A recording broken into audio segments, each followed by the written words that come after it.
Pela primeira vez eu tenho o privilégio de adentrar esse santuário. Por diversas vezes passei aqui em frente, no momento em que propagava o Colégio Pleno. Eu tive a oportunidade de visitar todas as ruas deste distrito de Caucaia. Eu e o meu filho saíamos pela manhã de rua em rua, íamos até a BR-020 e voltava, de forma que nós, naquela ocasião, isso já vai fazer 20 e tantos anos, nós estávamos divulgando o Colégio Pleno, que promove nesse lugar uma educação totalmente diferenciada das educações que acontecem por aí. Nós somos uma escola que tememos a Deus e trabalhamos a vida de muitas crianças ali, usando os princípios bíblicos. Não é doutrina, são princípios bíblicos. E isso nós podemos ver os resultados. Eu tive até a alegria de encontrar aqui ex-alunos do Colégio Pleno, aqui nessa noite, inclusive, batemos até umas fotografias aqui, para relembrar aqueles meninos que chegaram ali, criancinhas, e hoje são homens e mulheres formados, não só no cognitivo, mas também no caráter. Por quê? Porque nós implantamos isso na vida deles. Eu louvo a Deus por isso. Então, quero também, nesse instante, parabenizar o pastor Isaías por esse lugar e pedir, já rogar a Deus as bênçãos de Deus para que o Senhor continue derramando cada vez mais essa unção na vida dele e na vida deste povo que aqui se congrega. Amém? Aqui está minha esposa, essa linda esposa. Foi a minha primeira namorada. Nós temos 53 anos de casados. Completaremos agora, no dia 15 de maio, 53 anos de casados. Temos 4 filhos homens, 8 netos, sendo que 3 são netas. É uma bênção. Então, eu louvo a Deus porque o Senhor me deu essa mulher tão maravilhosa, linda, que eu costumo sempre dizer para ela que eu te amo desde o momento em que eu te conheci na cidade de Canindé. Ela foi lá me tirar do convento dos padres para ser o esposo dela. E aqui eu estou, certo, nessa jornada com ela, até que Jesus nos chame para o nosso lar definitivo. Amém? Mas, irmãos, eu vim aqui, não falei propaganda de mim ou do Colégio Pleno. Eu vim aqui para pregar a palavra do Senhor. E eu gosto de pregar a palavra do Senhor.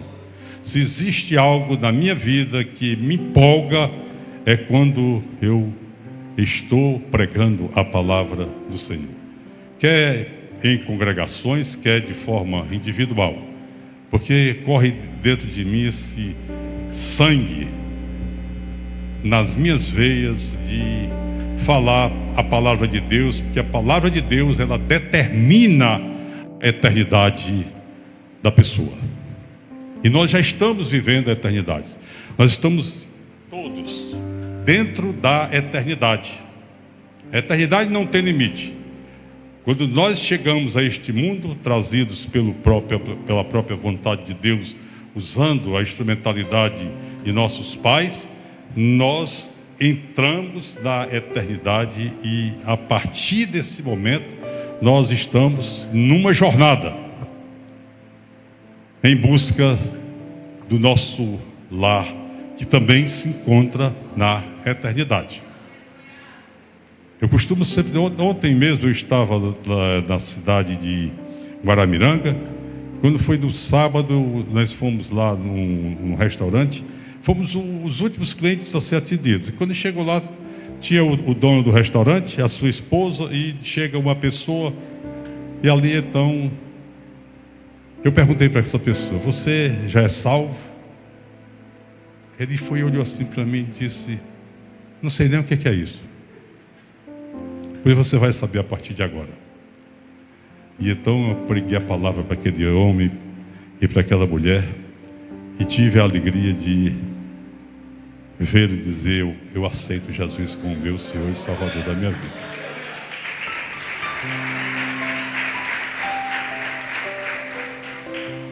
Mas deixa eu dizer coisa para vocês. Eu só prego quando o Espírito Santo me dá a palavra. Se ele não me der a palavra, passo o microfone, certo, para outra pessoa.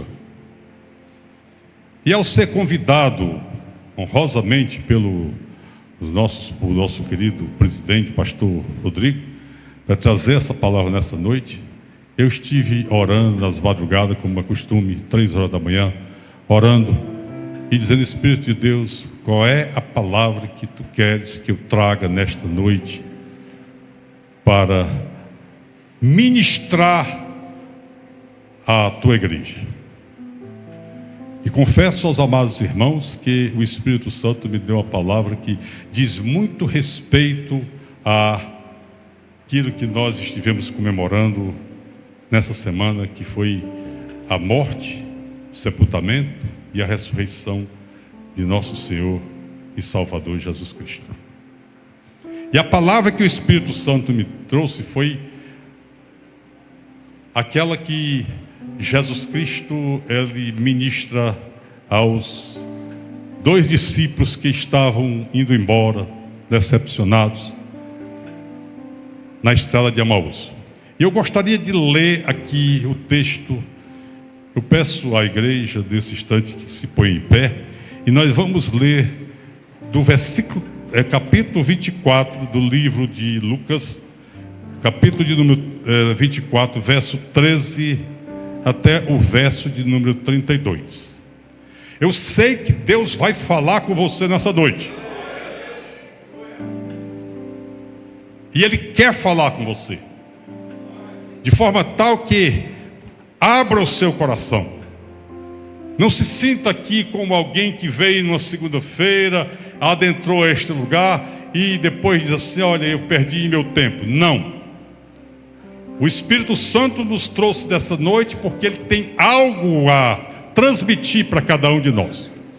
Mas os nossos corações têm que estarem abertos para receber a palavra do Senhor. O profeta Isaías, ele fala que o Senhor nos dá ouvidos eruditos para ouvirmos a palavra do Senhor, e nos dá boca de eruditos para falarmos a palavra do Senhor. E já o salmista, ele diz, e no livro de Provérbios: coloquei a tua palavra no meu coração para não pecar contra ti. Por onde é que entra essa palavra? Pelo ouvido. Adentra até aqui e faz pouso dentro do coração. O coração é essa terra onde a semente é plantada, e se a semente ela recebe esta terra de uma forma bem nutriente, certamente vai gerar vidas que vão dar muito fruto, e isso agrada o coração de Deus. Então vamos ver o que aqui diz a palavra do Senhor. Nesse mesmo dia, ou seja, no dia em que Jesus Cristo ressuscitou, iam 2 deles para uma aldeia chamada Emaús, que era distante de Jerusalém 60 estádios. Iam falando entre si de tudo o que havia acontecido. Indo eles falando entre si, fazendo perguntas um ao outro, o próprio Jesus se aproximou e ia com eles. Os olhos deles, porém, estavam como que fechados, e eles não o reconheceram. Então Jesus perguntou: que palavras são estas que, caminhando, trocais entre vós? Eles pararam, entristecidos. Um deles, cujo nome era Cleopas, perguntou-lhe: és tu o único peregrino em Jerusalém que não sabe das coisas que aconteceram lá nestes dias? Perguntou ele: quais? Responderam eles: as que dizem respeito a Jesus de Nazaré, que foi profeta, poderoso em obras e palavras diante de Deus e de todo o povo. E como os principais sacerdotes e as nossas autoridades o entregaram para ser condenado à morte e o crucificaram. Ora, nós esperávamos que fosse ele quem redimisse a Israel. Mas agora, além de tudo isso, é já hoje o terceiro dia desde que essas coisas aconteceram. É verdade que algumas mulheres do nosso meio nos surpreenderam. Foram de madrugada ao sepulcro, mas não acharam o corpo dele. Voltaram dizendo que tinham tido uma visão de anjos que dizem estar ele vivo. Alguns dos que estavam conosco foram ao sepulcro e acharam-se assim como as mulheres haviam dito, mas a ele não viram. Então Jesus lhe disse: ó tolos, tardios de coração para crer em tudo que os profetas disseram. Não era necessário que o Cristo padecesse estas coisas e entrasse na sua glória? E começando por Moisés e por todos os profetas, explicou-lhes o que deles se achava em todas as Escrituras. Quando se aproximaram da aldeia para onde iam, fez ele como quem ia para mais longe. Eles, porém, insistiram, dizendo: fica conosco, pois é tarde e o dia já declina. Então Jesus entrou para ficar com eles. Estando com eles à mesa, tomou o pão, abençoou, partiu e lhes deu. Os olhos deles se abriram e reconheceram, mas ele desapareceu de diante deles. Disseram um para o outro: não ardia em nosso coração quando pelo caminho nos falava e quando nos abriu as Escrituras? Amados, eu quero nesta noite pregar, podeis assentar, o seguinte tema: ensinando no caminho de casa. Vou repetir: ensinando no caminho de casa. Disse Billy Graham uma expressão que inclusive é o título de um dos seus livros: a vida é uma jornada. E eu acrescento: e é uma jornada cheia de muitos acontecimentos bons e ruins, medos e bravuras, com momentos alegres e também tristes, esperançosos e desesperançosos, certezas e incertezas, vitórias e derrotas, montes e vales, vales esses ora pavimentados, ora cheios de pedras, momentos de vida e também momentos de morte, e muito mais.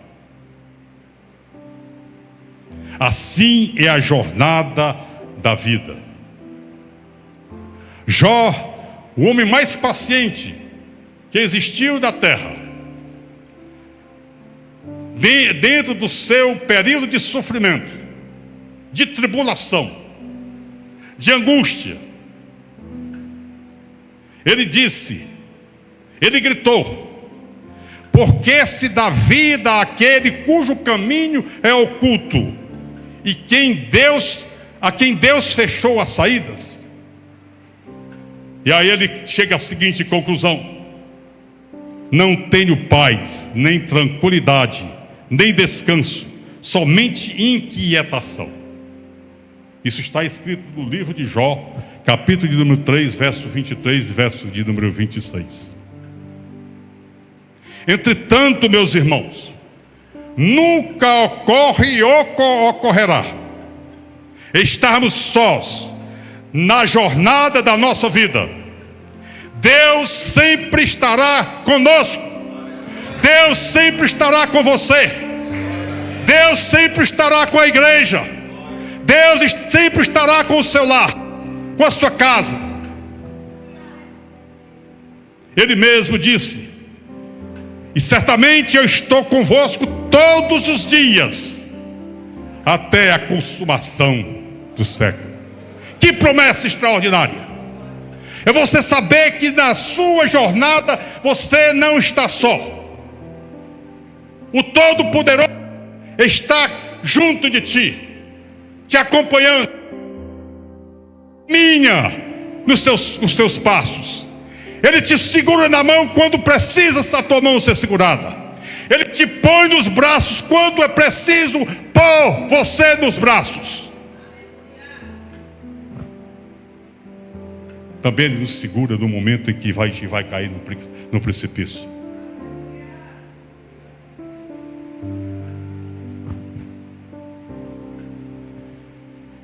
A verdade é, meus amados irmãos, Deus nunca nos deixa a sós. Olhe para o seu irmão e diga assim: meu irmão, Deus nunca nos deixa a sós.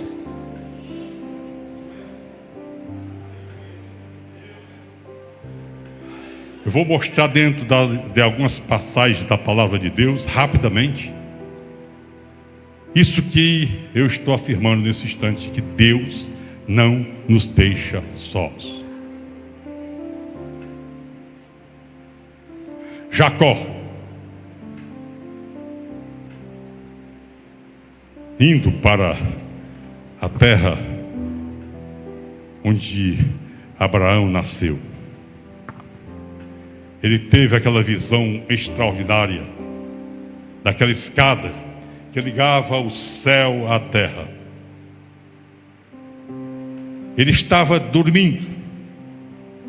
De repente veio aquela escada que descia do céu, e nessa escada tanto descia como subia o anjo do Senhor. Ele estava dormindo. Era naquele lugar onde ele estava com a sua cabeça sobre aquela pedra. Ele via aquela escada, os anjos subindo e os anjos descendo, anjos descendo e anjos subindo. Quando ele despertou, qual foi a expressão de Jacó? Diz a palavra, está em Gênesis capítulo 28, verso de número 16.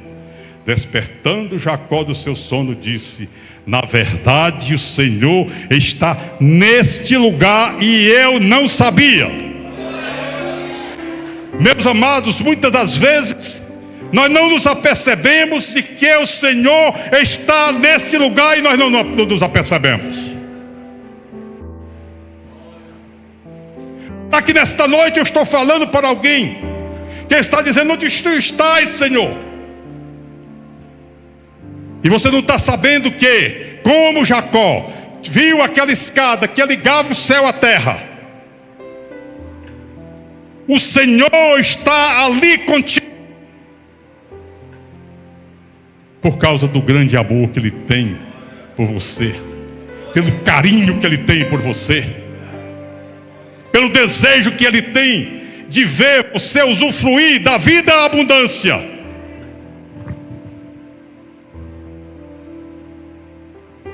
Uma outra pessoa que está também nas Santas Escrituras é Josué, próximo à cidade de Jericó. Depois de ter atravessado o Rio Jordão em direção à terra da promessa, a terra que emana leite e mel, ele chega, tem aquela fortaleza, a cidade de Jericó, com aquelas suas muralhas estupendas.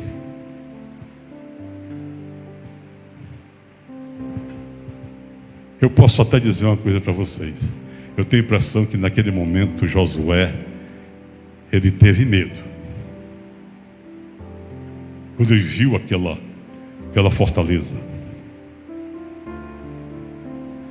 Mas, meu amado, aquele que tem Deus não teme. Ele estava a sós, talvez meditando e pedindo ao Senhor as estratégias para conquistar aquela fortaleza. E de repente, veja o que acontece. A palavra do Senhor nos diz, Josué capítulo 5, verso 13 e versículo de número 14. Ora, estando Josué perto de Jericó, levantou os olhos e viu que se pôs em pé diante dele um homem que tinha na mão uma espada.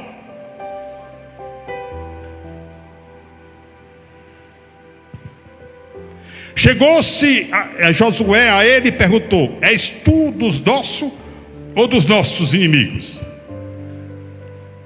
Respondeu ele: nenhuma coisa nem outra, mas vem agora como comandante do exército do Senhor. Então Josué se prostrou com o rosto em terra e adorou. Não tem a menor dúvida que ali era o próprio Senhor Jesus Cristo se apresentando a Josué com aquela espada, mostrando para Josué que ele deveria não recear, não ter medo, porque ele se prostrou diante daquela figura, daquela pessoa que estava ali e o adorou.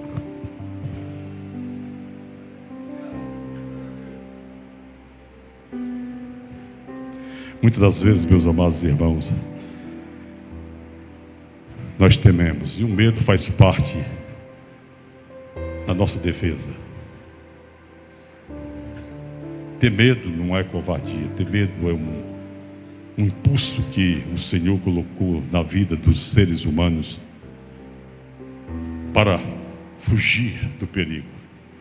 Mas quando nós temos Deus, quando o Senhor nos determina a fazer algo na nossa jornada, quando Ele diz vai,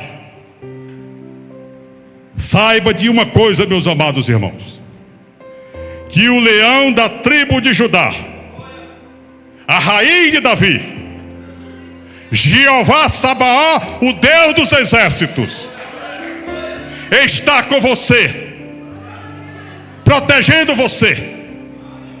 Como diz o salmista, o salmo de número 46, Deus é o nosso refúgio, socorro bem presente em todas as horas. Por isso nós não tememos, porque o Deus de Jacó está aqui. O Deus de Jacó é o nosso refúgio. O Deus Pai de nosso Senhor Jesus Cristo é a nossa fortaleza, o nosso socorro bem presente.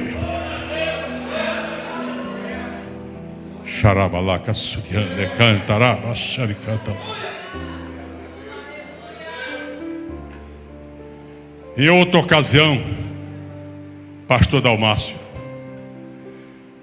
isso já está acontecendo agora no Novo Testamento. Jesus deixa os seus discípulos, diz seus discípulos: vão no barco, atravessem o mar, eu vou ficar aqui. E diz a palavra que Jesus subiu ao monte para orar, e eles foram no barco.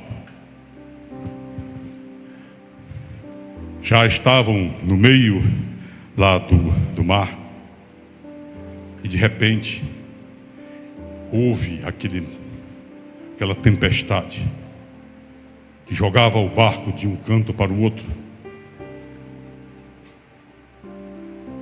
Isso já era na quarta vigília da noite. Eles temendo do que pudesse acontecer, sabendo que pensando que eles estavam só. Preste atenção, pensando que eles estavam só. A palavra diz assim: na quarta vigília da noite, dirigiu-se Jesus a eles, andando por sobre o mar. Os discípulos, vendo sobre o mar, assustaram-se, dizendo: é um fantasma, e gritaram de medo. Jesus, porém, imediatamente lhes disse: coragem, sou eu, não tenham medo. E Jesus, naquele instante, então, fez parar toda aquela tormenta, porque Jesus está sempre ao lado daqueles que são seus.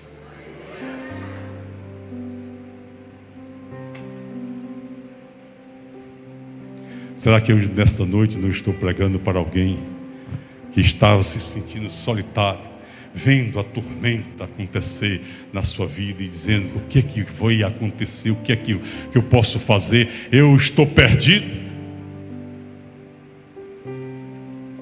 Jesus está dizendo: não tenha medo. Sou eu. Eu estou com você.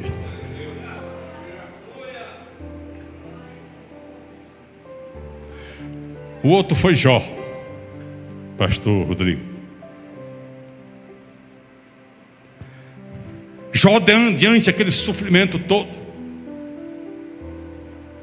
porque sofreu, né?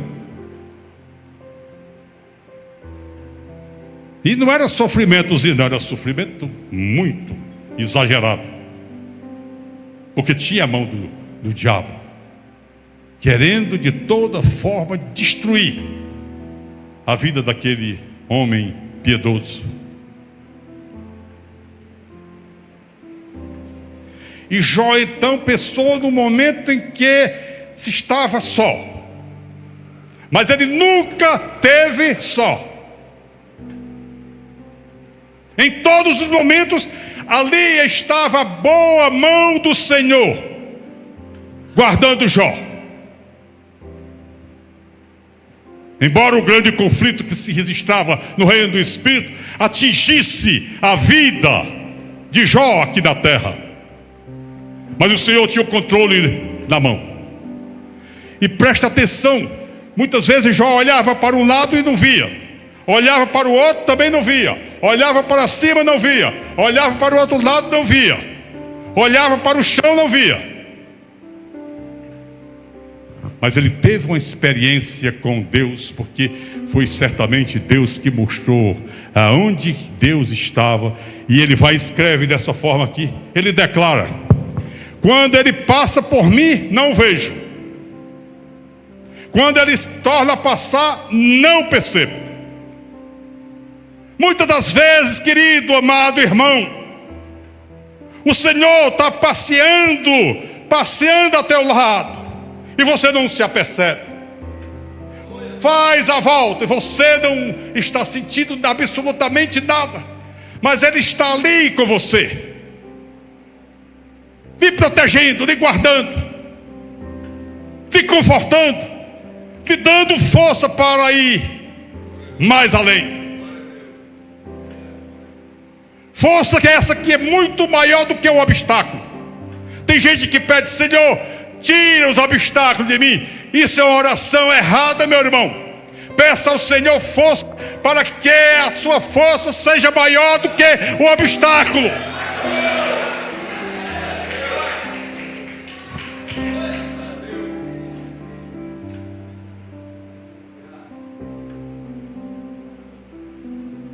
Amados, o texto que nós lemos embasa essa ministração, trata de um momento de baixa estima, pastor Rodrigo, de tristeza, de desalento, de desânimo, daquilo que se passava com 2 discípulos de Jesus na jornada de suas vidas. Jesus, o grande mestre, o tremendo líder, o provável libertador de Israel, conforme eles mesmos dizem, eles disseram: nós esperávamos que fosse ele que redimisse Israel. Eles estavam pensando de forma política e não de forma espiritual, porque a grande libertação que Deus dava e trouxe para todos nós não é a libertação política, não é uma libertação social nem econômica. A grande libertação que o Senhor trouxe é a libertação espiritual. E ela acontecendo no reino do Espírito, vem toda sorte de bênçãos sobre as nossas vidas.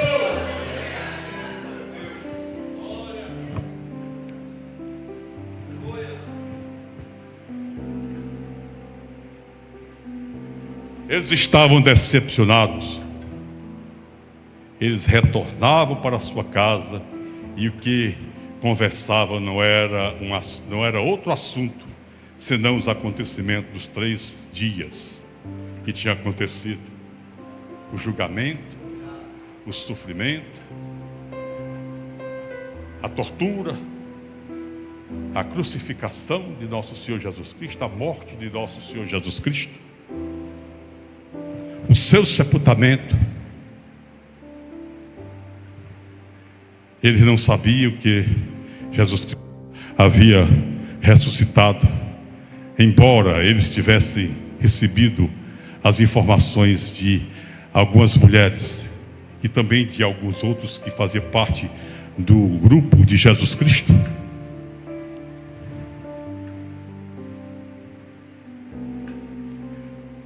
Eles estavam, pastor Alfredo, sem se aperceberem do que estava acontecendo.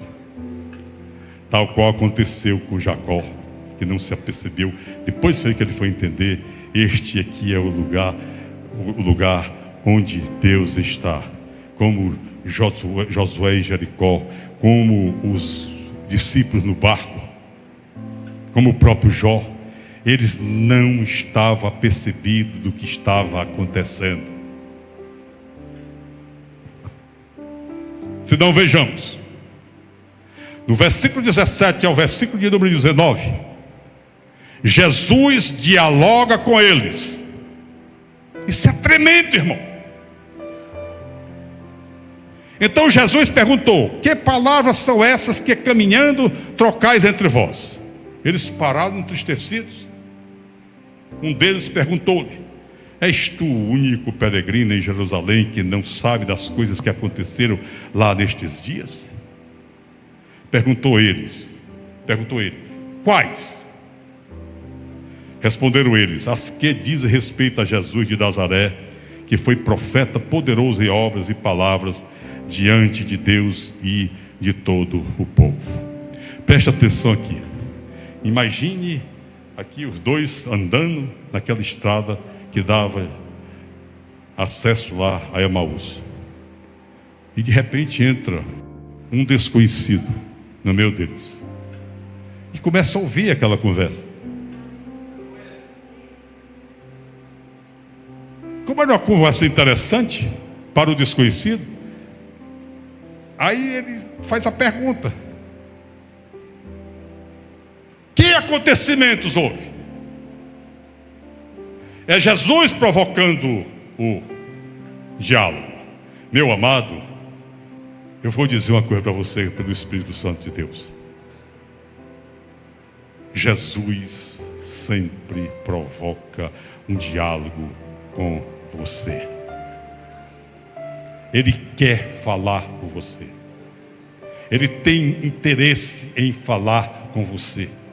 Ele tem o maior desejo de que você seja instruído acerca das coisas do reino de Deus.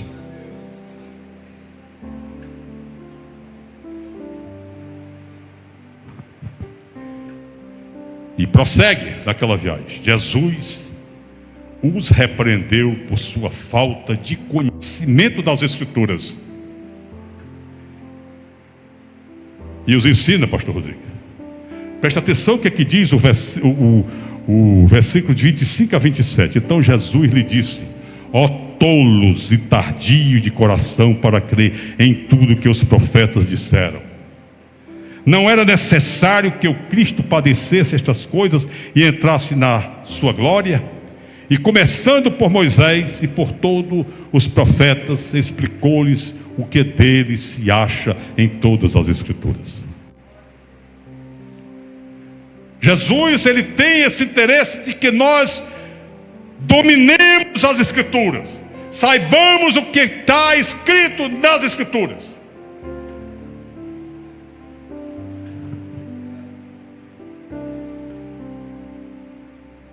É o obreiro que não tem do que se envergonhar.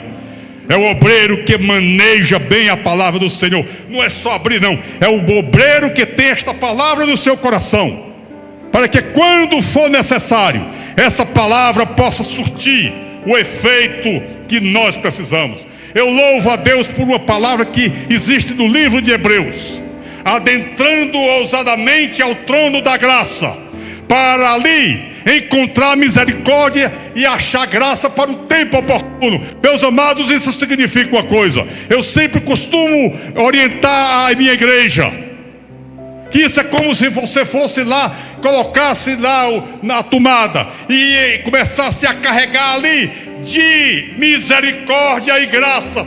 Está carregado no tempo oportuno, pode ser daqui a 5 ou 10 ou 30 minutos. No tempo oportuno você tem isso dentro do seu coração para enfrentar as vicissitudes da vida.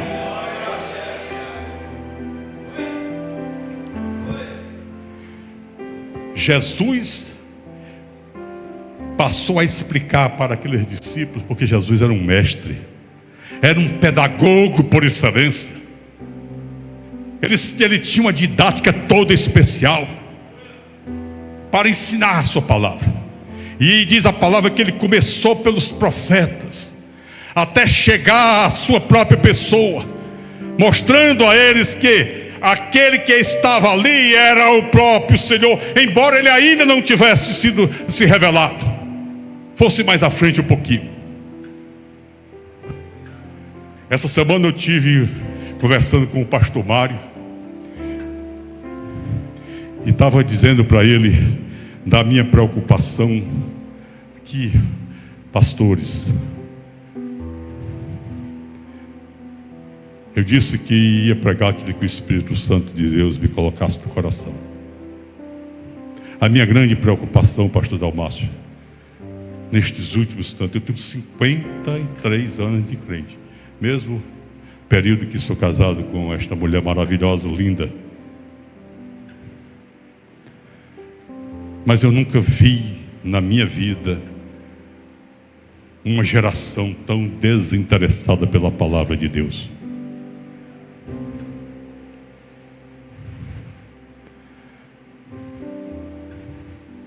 Ninguém tem mais interesse. Há um mês atrás eu estava escolhendo um funcionário para o colégio, e eu sempre dou preferência ao povo da família de Deus. E chegou ali um diácono, e ele disse: pastor, eu já sou crente há 23 anos e tenho 17 anos de diácono. Aí eu fiz uma pergunta para ele assim, como se fosse até uma pegadinha: você tem certeza da sua salvação? Ele olhou para um lado, olhou para o outro. Certo. Eu não tenho, mas o Senhor, Jesus, tem.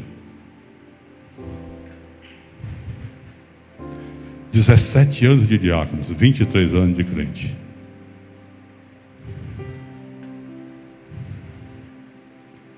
Isso me fez ver realmente como a geração atual está desinteressada por esse manual que eu chamo de o manual da felicidade. Alguém chamou o manual do fabricante, daquele que nos fabricou, que tem tudo aqui dentro. Nós estamos vivendo um período muito parecido com aquele período da geração pós-Josué. Josué se preocupou só em conquistar a terra. Era guerra, era luta. Não se preocupou em doutrinar a nação de Israel dentro dos 5 livros que Moisés deixou, o Pentateuco. Quando Josué se deu conta, ele viu que realmente a nação estava totalmente afastada de Yahvé, o Deus Todo-Poderoso. E ele faz aquele célebre discurso, aquele sermão, diz assim: se a vós parece aceitável escolher os deuses da além do Jordão, da além do rio, do Eufrates, sigam ele. mas eu e a minha casa serviremos ao Senhor. O que significava esse? Somente ali havia o temor naquela família. O resto da nação não tinha temor nenhum ao Senhor. É tanto que quando chega o período dos juízes e depois o período dos reis, de crônicas, que vocês veem o registro de tudo aquilo que os reis fizeram, nós vamos ver a expressão: e surgiu uma geração que não conhecia o Senhor. E se uma geração não conhece ao Senhor, a outra geração também não vai conhecer, porque a geração que está aqui, ela teria que ensinar esta outra. Amados, Jesus Cristo mostra isso nesta caminhada com aqueles discípulos da estrada que dava para Emaús. Começou a ensinar a respeito da pessoa de Jesus Cristo, do Salvador, que Ele haveria de vir, Ele haveria de padecer, levando sobre nós nossos pecados, nossas transgressões, nossas iniquidades, as nossas enfermidades. Ele estava ali explicando as Santas Escrituras. Mas atualmente nós podemos ver uma igreja que está totalmente desinteressada, com exceção de alguns, em conhecer, em amar, em ter compromisso com esta palavra.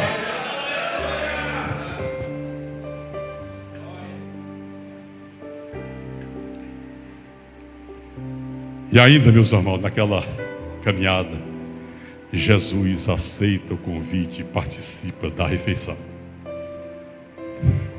Isso também para mim é maravilhoso, é tremendo. Versículo 28 e 30 diz assim: quando se aproximaram da aldeia para onde ia, fez ele como quem ia para mais longe. Eles, porém, insistiram, dizendo: fica conosco, pois é tarde e o dia já declina. Então Jesus entrou para ficar com eles, e estando com eles à mesa, tomou o pão, abençoou, partiu e lhe deu. Jesus não rejeita o seu convite. Você tem convidado a Jesus Cristo para ser participante na sua mesa? Quando você se senta para tomar um café da manhã, você dá graças. Quando chega na hora da refeição, do almoço ou do jantar, você dá graças. Você convida Jesus Cristo para ser hóspede, o principal hóspede da sua casa. Jesus não vai rejeitar o convite que você fizer, dizendo: entra, Senhor, seja Senhor da minha casa, seja Senhor da minha família, seja Senhor da minha vizinhança, seja Senhor da minha igreja, seja Senhor sobre a minha geração. Ele não rejeita. A própria palavra do Senhor em uma das igrejas do Apocalipse é essa: eis que estou à porta e bato. Se alguém entrar, abrir a porta, eu entrarei. E ali o que é que vai fazer? Cearei, vai logo para uma refeição, que é coisa de intimidade. Porque o Senhor, Ele quer que nós usufruamos da sua intimidade. Jesus, Ele quer ser nosso amigo.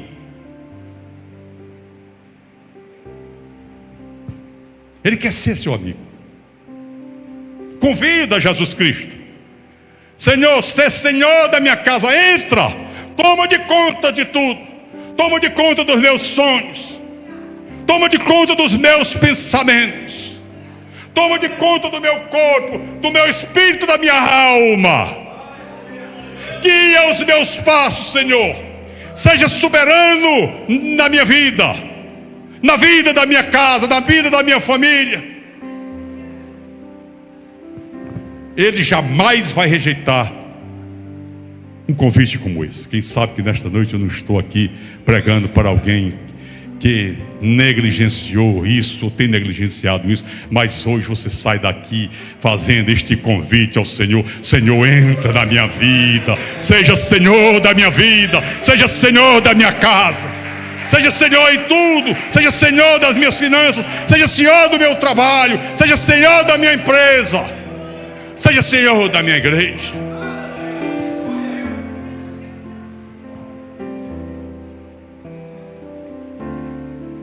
E por último, meus amados irmãos, Jesus cura suas cegueiras.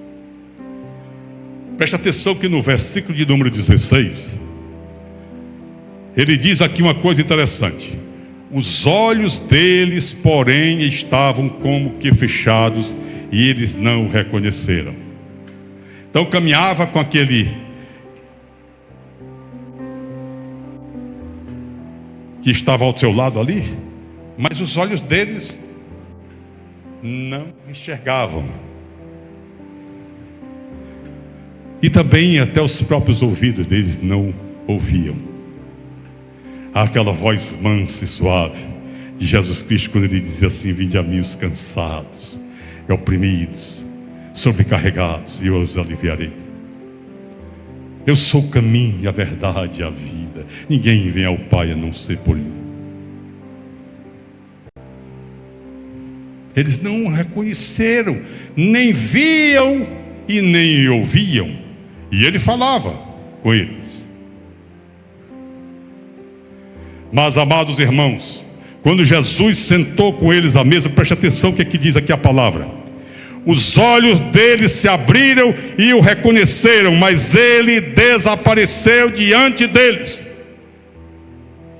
Jesus, ele cura as nossas enfermidades. Jesus cura a visão daquele que não enxerga as coisas referentes ao reino de Deus.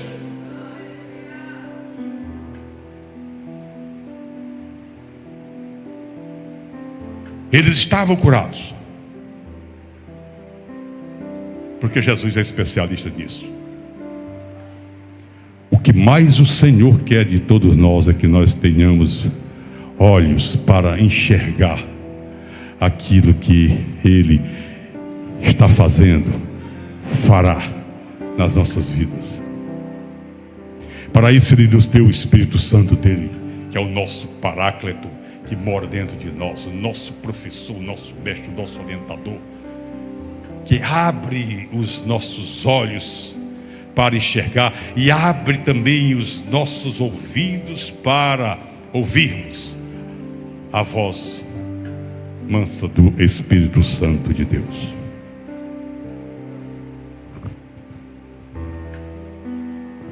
Amados, como aqueles discípulos, quantos não terão sido as vezes que fomos inundados pelas dúvidas e chegamos a nos perguntar: onde estás, Senhor?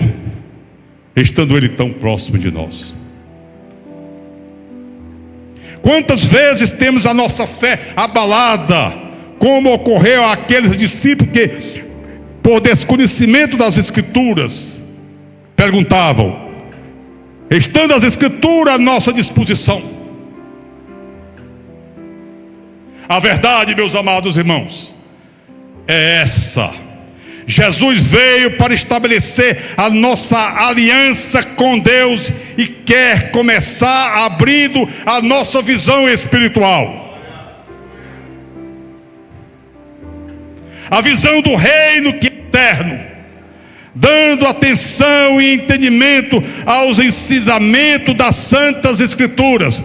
Esse é o maior desejo do Senhor para todos nós. Receba, meus amados irmãos, aquilo que o Senhor nesta noite trouxe aos nossos corações. Fique em pé, e eu queria nesse instante fazer oração. Coloque a sua mão no seu peito, incline a sua cabeça. Fale com o Senhor nesta noite. Peça para Ele abrir seus olhos, para você enxergar as coisas concernentes ao seu santo reino, ao seu Santo Espírito. Peça ao Senhor para abrir os seus ouvidos, para você escutar a voz meiga e suave do Espírito Santo, Peça ao Senhor para encher o seu coração com a sua palavra. E diga: Senhor, eu não me pertenço, eu pertenço 100% ao Deus que me perdoou, ao Deus que me salvou, ao Deus que registrou meu nome no livro da vida do Cordeiro. E não se afasta de mim, Senhor. Nunca, Senhor. Me ajuda, Senhor Deus, a não pecar contra Ti, para que sempre o eterno e o soberano Deus seja meu amigo e eu amigo do Senhor. Em nome de Jesus. E toda a igreja diga amém.